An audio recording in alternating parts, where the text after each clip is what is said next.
Covering protests is part of what we do as journalists. We investigate what people are protesting, why they are angry, and how those they protest deal with their demands. But there's more to this than just pointing a camera at the crowd and voicing your report and analysis later from the comfort of your studio. Let's take a deep dive into covering protests, the good, the bad, and the ugly. Welcome to GMF Compact. Let me start by stressing that you always must put your own safety first. Demos and rallies can become dicey and no one wants you to be a hero. Okay?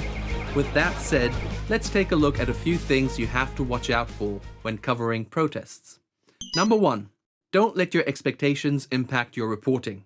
Remember the Arab Spring? The so-called dawn of a new age for the Arab world, as much of the media would have it? First of all, it's always for the people living in the affected countries to decide if they want that new age and what that should look like. Secondly, all that excitement for change eventually fizzled out. And while it did get a number of long-term autocrats ousted, it didn't exactly result in an overall improvement in the lives of people. In fact, you might argue that from the Syrian war to human rights abuses in Egypt to literal slavery in Libya, things have taken a different turn than what much of the Western media had anticipated. So let's please not repeat that mistake and just be the eyes and ears, and let's not get carried away by slogans and war cries.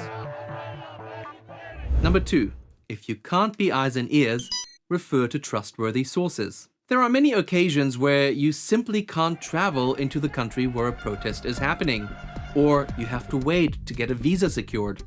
So how do you cover this story in the meantime? Well, you have to rely on trustworthy sources. Check your facts, always. Even more so when you have to rely on social media posts. Whether this means a reverse image search or reaching out to a potential source to see whether they might have any vested interest in skewing events in one direction or another, this is your basic due diligence in journalism. And if there are any question marks left in your mind, don't run that report. Number 3, don't get protesters into trouble. Always consider where you're going. Is this a place where you can trust the rule of law, or might your report help authorities identify a particular demonstrator and have them jailed or even tortured? Will the police show up on their doorstep that night because you broadcast exclusive footage of them mounting a barricade? Whether this is a peaceful protest or whether there are signs of civil disobedience, you have to frame your report accordingly and make sure that you getting out the story doesn't cause any damage. This is an ethical imperative.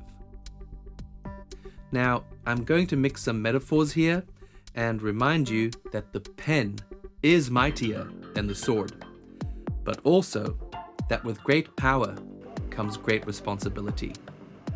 Good reporting can truly change the world, but so can bad journalism.